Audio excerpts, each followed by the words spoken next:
From JBS Studios in Greater New York, this is the JBS News Update with Teisha Bader.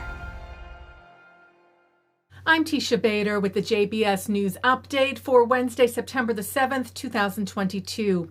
We open with more on the U.S. response to the IDF's investigations findings into the death of Palestinian-American journalist Shireen Abu Akleh, which took place during an intense gun battle between IDF soldiers and Palestinian terrorists in Jenin in May. The findings saying that while not definitive, it was most likely that Abu Akleh was killed accidentally by IDF fire. U.S. State Department spokesperson Vedant Patel was cited as saying yesterday, "We will continue to press Israel directly and closely at the senior-most levels to review its policies and practices on this to ensure that something like this doesn't happen again in the future."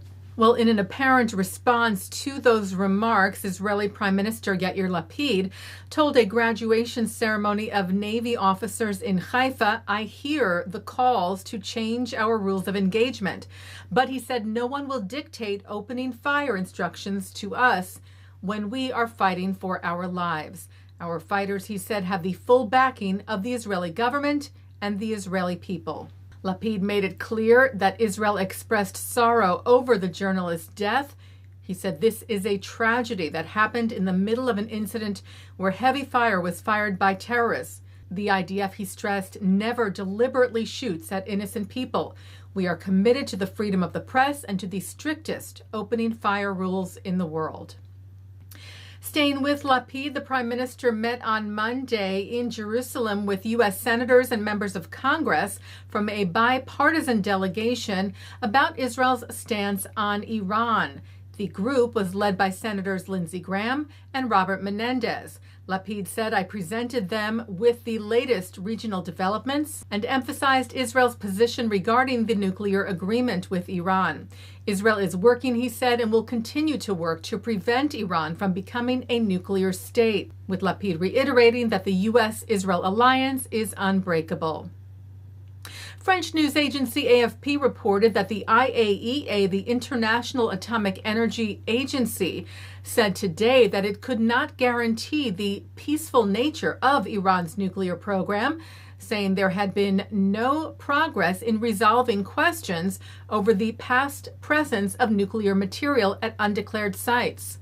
And in a separate report today, the Times of Israel noted that the IAEA also said Iran was continuing to enrich uranium, way beyond the limit set by the 2015 Iran deal. Meanwhile, the head of the Mossad, Israel's intelligence agency, is meeting top U.S. officials in Washington this week on Israel's firm opposition to a U.S. return to the Iran deal. The Prime Minister's office said ahead of his departure Monday that David Barnea will hold a series of meetings with senior officials from the White House, the CIA, the Joint Chiefs of Staff, the Pentagon, the State Department, and additional security agencies, which it said will focus on tightening security and intelligence coordination with the Americans regarding the Iranian nuclear issue. The IDF has named a new Chief of Staff, Major General Herzi Halevi, who has been serving as deputy to the current Chief of Staff, Lieutenant General Aviv Kochavi. He will take over the position when Kochavi's tenure ends this January.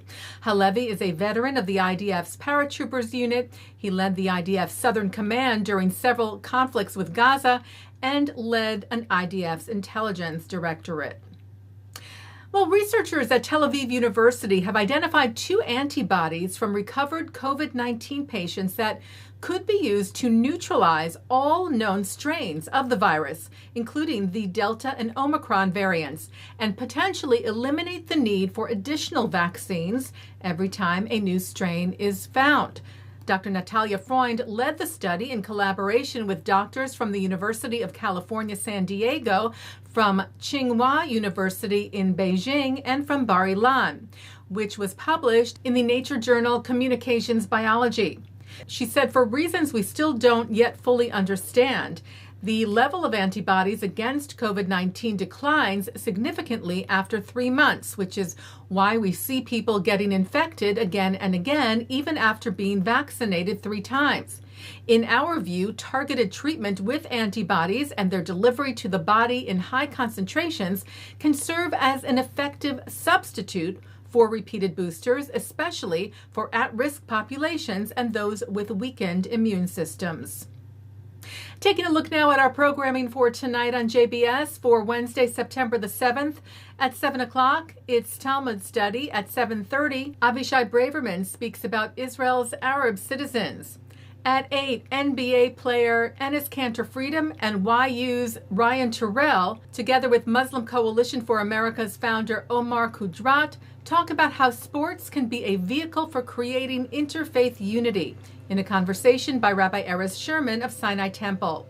At 9, Mrk Golub sits down with Kenneth Feinberg on L'chaim. At 10, Dr. Jeffrey Schulson gives a history of Jews as citizens. And coming up next, it's Thinking Out Loud. And that's the JBS News Update for Wednesday, September the 7th, 2022. I'm Teisha Bader. Stay healthy, stay well.